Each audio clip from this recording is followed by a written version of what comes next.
This is our third lesson from the same passage. There's just so much that happened in and around the Garden of Gethsemane. And today, we're going to deal with the story of Judas. At the meal, the Passover meal that Jesus and the disciples had had in the city, and on the way to the garden, Jesus had told his disciples there was a betrayer among them, that they would all soon deny him. Now, all of the disciples protested this idea, but the moment came when they all ran away. By the way, John Mark may have been among those who were running for their lives. Did you notice the description of the young man who ran right out of his nightshirt? Scholars have pointed out the obvious. This part of the story really isn't important. We didn't need to know about it. It will never make a good memory verse. However, if you happen to be the person running for your life in little or no clothing, well, I would say that would be one of the more memorable moments of your life. Maybe this is John Mark adding his own story of distress to what was indeed a very distressing situation. In the garden, just as Jesus finished praying, and just as the disciples were waking up from a deep sleep, Judas Iscariot crosses the Kidron Valley and came to the Garden of Gethsemane. Mark gives us an important detail about who it was that came to arrest Jesus. Most of us think immediately that it was Roman soldiers. But as Mark puts it, the small army in the valley was made up of a crowd armed with swords and clubs sent from the chief priest, the teachers of the law, and the elders. There may have been some Roman soldiers in the mix, but according to Mark, this group was sent from the religious leaders of the temple. Maybe it was a Temple Mount police force. If only Roman soldiers had arrested Jesus, they would have taken Jesus to the Roman authorities. But Jesus was taken to the religious leaders of Jerusalem. Now let's talk about Judas and the betrayal the world has never forgotten. To set the stage, I'd like you to remember that Jesus and his followers were very familiar with the land of the Bible.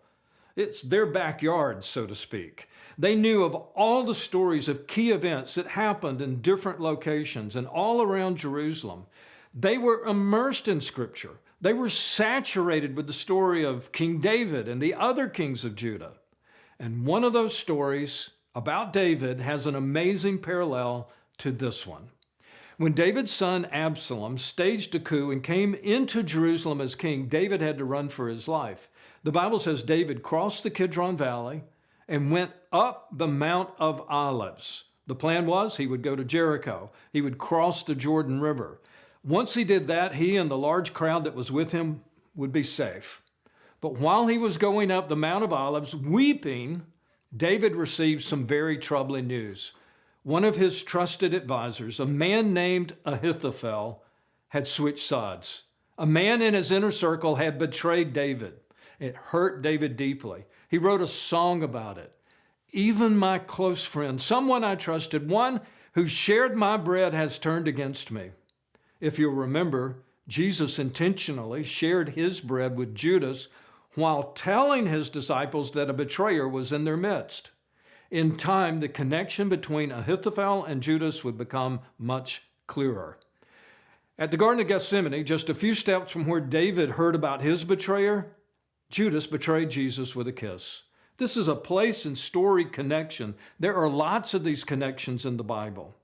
Now, Judas soon regretted his decision. He threw the money back into the temple, and then he took his life. That's the only suicide recorded for us in the New Testament.